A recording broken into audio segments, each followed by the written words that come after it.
1986 წლის 25 აპრილი ჩერნობილის ატომური ელექტროსადგური, რომელიც უკრაინის ჩრდილოეთში პრიპიატთან დაახლოებით 3 კილომეტრში მდებარეობს, მუშაობისას ფეთქდება. შუაღამემდე ცოტა ხნით ადრე ინჟინერ-მექანიკოსი ალექსანდრ იუჩენკო ღამის ცვლაში შედის, ცვლაში, რომელიც ისტორიაში ერთ-ერთ ყველაზე საგამათო ეპიზოდად დარჩება და მსოფლიოს მასშტაბით დღესაც შიშს იწვევს. სადგურში განწყობა მსუბუქი და მშვიდია. მზიანი დღის შემდეგ თბილი ღამე. ალექსანდრეს მეუღლე სახლში სცინავს ნადაშას და მის 2 წლის შვილს, კირილს. ნადაშას ატომური ენერგიის უსაფრთხოებაზე ეჭვები ჰქონდა, თუმცა ცოტა ხნის წინ ტელევიზორით მოსმენილმა ოფიციალურმა განცხადებამ დაამშვიდა. თითქოს მსგავსი კატასტროფა პრაქტიკულად არ ხდება, ან თუ მოხდება 10,000 წელიწადში ერთხელ. ერთი დღე არც კი გავა და ნადაშას ნაცნობები ცაზე ამოსულ კაშკაშა სინათლეს ხედავენ. იმავე დროს, როცა მისი ქმარი 4 კაციან ჯგუფთან ერთად რეაქტორ ნომერი 4-ის დაზიანების შესაფასებლად მიემართება. მათგან 3 სასიკვდილო დასხივებას იღებს და მძიმე ტკივილში იღუპება. ალექსანდრე კი გადარჩება. ის რეაქტორის დარბაზში არ შევა, მხოლოდ კარს უჭერს მეგობრებს. ხელი, ფეხი და მხარი, რომელიც კარს ეყრდნობოდა, მოგვიანებით უშავდება. ის ნატაშას ეტყვის, რომ სხეული დაუზიანდა და შეცვლილია. ხელისუფლებას არ სურდა საჭირო გამხდარიყო ის, რაც მან იქ ნახა. ასეთი ტიპის დასხივება საშინელი სანახავია, მხოლოდ ჩერნობილის ავარია ერთ-ერთი ყველაზე მძიმე ტრაგედია კაცობრიობის ისტორიაში. საქმის ცენტრში იდგა სერიოზული კონსტრუქციული პრობლემა, რომლის აღიარებასაც სისტემა ერიდებოდა. სადგურში სრულ გაჩერებასთან ერთად, თუ ყველაფერი ერთბაშად შეწყდება, დაგროვილი სითბო შეიძლება სახიფათო გახდეს. აფეთქების შემთხვევაში კი მოხდება ფართო მასშტაბიანი რადიოაქტიური ამოფრქვევა. Გამოიწერე არხი. ჩერნობილის თითოეულ რეაქტორს ჰქონდა 3 სარეზერვო დიზელის გენერატორი. მათი სრული ამუშავება დაახლოებით 60-75 წამს მოითხოვდა. არსებობდა ვარაუდი, რომ გაჩერების შემდეგ ინერციით მოძრავი ტურბინები ამ შუალედში საკმარის ელექტროენერგიას გამომუშავებდნენ, რათა გამაგრილებელი ტომბოები მუშა მდგომარეობაში შეენარჩუნებინათ. ამის დასადგენად საჭირო იყო ტესტი. მსგავსი ცდები ადრე რამდენჯერმე ჩატარდა, თუმცა შედეგი დამაკმაყოფილებელი არ იყო. ყოველი წარუმატებლობის შემდეგ ზემოდან ზეწოლა იზრდებოდა. რეაქტორი უკვე შემცირებულ სიმძლავრეზე მუშაობდა. ამასთან გამორთული იყო ავარიული გაგრილების სისტემა, რათა ტესტს ხელი არ შეშლოდა. ღამისვლის თანამშრომლების ნაწილი კი სათანადოდ ინფორმირებული არ იყო. ტესტი დღის სვლაში უნდა ჩატარებულიყო, მაგრამ სხვა ელექტროსადგურზე მომხდარი შეფერხების გამო ჩერნობილს სრული დატვირთვით მუშაობა მოუწია. ატომური სადგურის მუშაობის საფუძველი ასეთია. რეაქტორში მიმდინარე ბირთვული პროცესები დიდი რაოდენობით სითბოს წარმოქმნის. ეს სითბო წყალს ორთქლად აქცევს. ორთქლი ამოძრავებს ტურბინებს, ხოლო ტურბინები ელექტროენერგიას წარმოქმნის.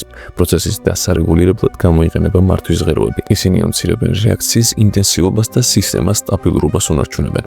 როდესაც ტესტის მიმდინარეობისას სიმძლავრე მკვეთრად დაეცა, ოპერატორებმა მისი გაზრდა სცადეს, მაგრამ უცნაურ პრობლემას წააწყდნენ. რეაქტორში დაგროვილმა ქსენონმა პროცესი კიდევ უფრო შეაფერხა. სიმძლავრის ასამაღლებლად მათ მართვის ღეროების უმეტესობა ამოიღეს 206-დან დაახლოებით 200. ეს ქმედება სარისკო იყო და წესით საერთოდ არ უნდა მომხდარიყო. მიუხედავად არასასურველი პირობებისაც და გაგრძელდა. ხელმძღვანელი ანატოლი დიატლოვი ტესტის შეწყვეტას არ დათანხმდა. მორიგი ჩავარდნა მის რეპუტაციას დააზიანებდა. როდესაც ელექტროენერგიის გათიშვის სიმულაცია დაიწყო, რამდენიმე წამში სიმძლავრის უეცარი და უკონტროლო ზრდაც დაიწყო. ვითარება კრიტიკული გახდა. ოპერატორმა დააჭირა ავარიული მართვის ღილაკს AZ5-ს, მაგრამ რაც შემდეგ მოხდა ტრაგედიის დასაწყისი იყო. AZ5 ღილაკი ავარიული გამორთვისთვის იყო შექმნილი. მისი დაჭერისას მართვის ყველა ღერო ერთდროულად უნდა ჩაშვებულიყო და რეაქცია შეეჩერებინა, მაგრამ აქ იმალებოდა სერიოზული კონსტრუქციული პრობლემა. ღეროების წვერები გრაფიტისგან იყო დამზადებული, რაც პირველ წამებში რეაქციას ამცირებდა კი არა პირიქით, ზრდიდა.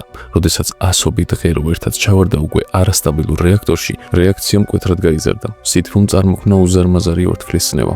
რეაქტორის სიმძლავრემ ნორმას დაახლოებით 10 ჯერ გადააჭარბა, შემდეგ კი მოხდა აფეთქება. მძიმე ფოლადის სახურავი, რომლის ზონაც დაახლოებით 10,000 ტონა იყო, ჰაერში აიტყორცნა და შენობის სახურავი გაარღვია.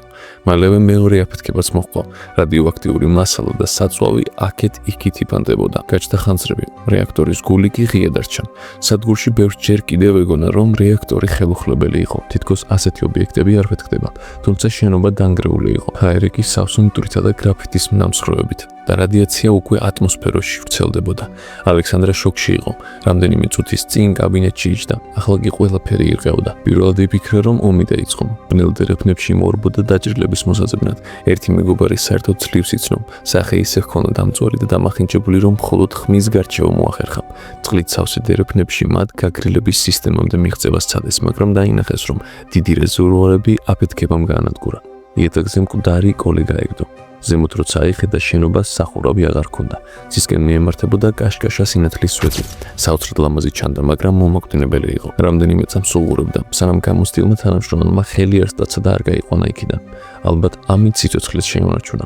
მართვის ოთახში ალექსანდრე სხვებს უხსნიდა, რომ რეაქტორის დარბაზი აღარ არსებობდა. ყველაფერი კი განადგურებული იყო.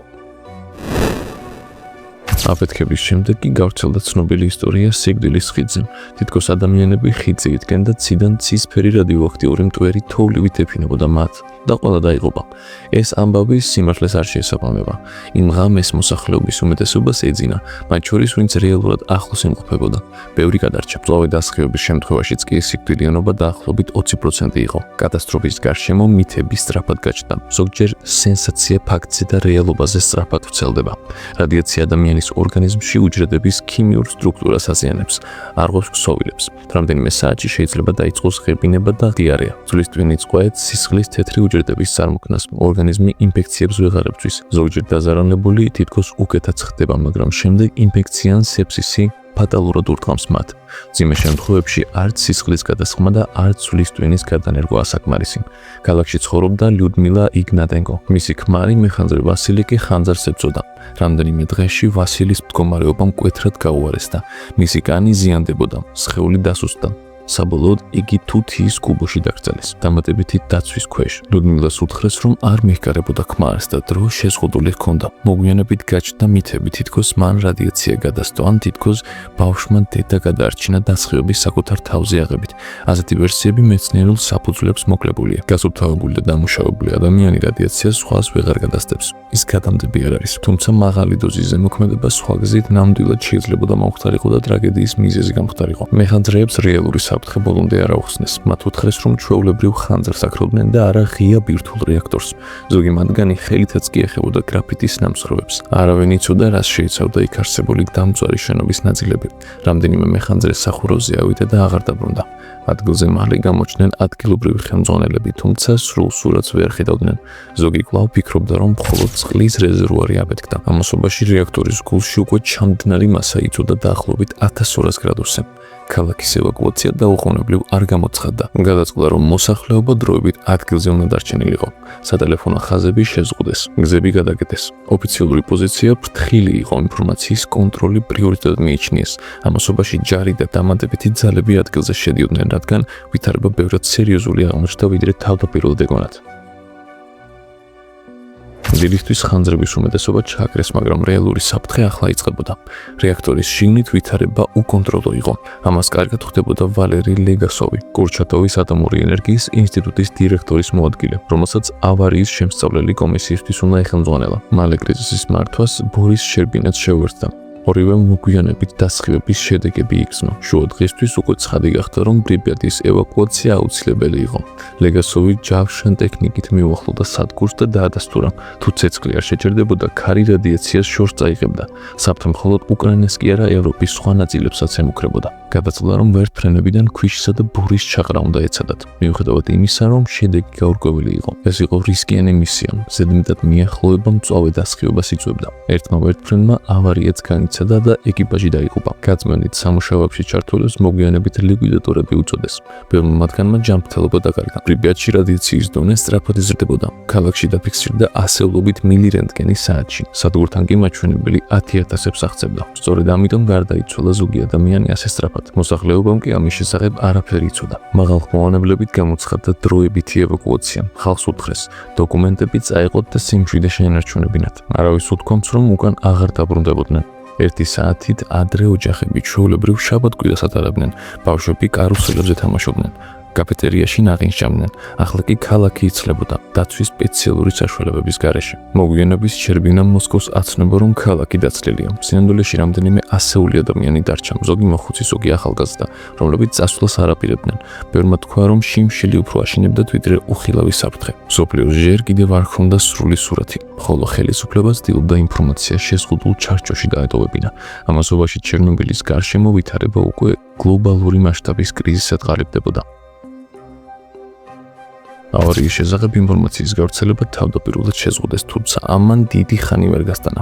შვედეთში დაფიქსირდა რადიაცია, რომლის წყაროდაც ჩერნობილი დასახელდა მალე თანამგზავრულმა ფოტოებმაც დაადასტურა მასშტაბი. ამბავი მსოფლიომ თითქმის იმავე სისწრაფით გაიგო, რა სისწრაფითაც რადიაცია ვრცელდებოდა.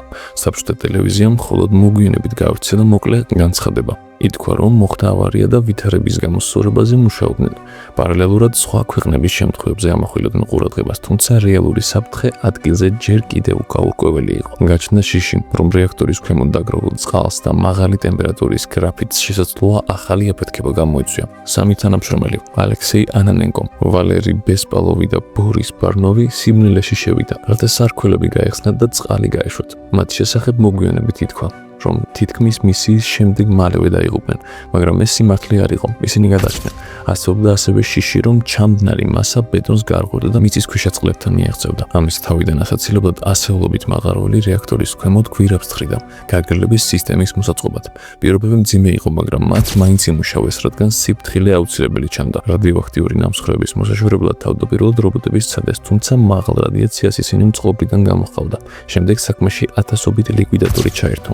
ჯამში ახლობით 600,000 ადამიანი მონაწილეობდა განწმენდაში. სახურავზე მუშაობა წამებით იზრუნებოდა 40-90 წამი თითო გასვლაზე.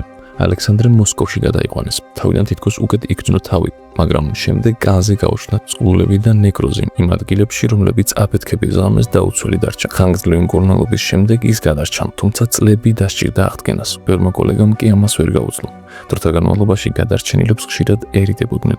არასწორად ეგონათ, რომ ისინი კვლავ რადიოაქტიურები იყვნენ. ეს შიში ცოდნის ნაკლებობიდან მოდიოდა. გამოძიებამ თავდაპირველად პასუხისმგებლობა კონკრეტულ პირებს დააკისრა, მათ შორის ანატოლ დიატლოვს, თუმცა მიზეზი უფრო ფართო იყო. სისტემური შეცდომები, დამუშავებელი რისკები და გადაწყვეტილებები, რომლებიც ზედა დონეზე მიიღება. ლეგასონმა მოგვიანებით ჩაწერა აუდიო მასალა, სადაც დეტალურად აღწერა ტრაგედიის მიზეზი და აღნიშნა, რომ პრობლემა მხოლოდ ენერგიის წარმოებაში კი არა, პასუხისმგებლობის ნაკლებობაში იყო.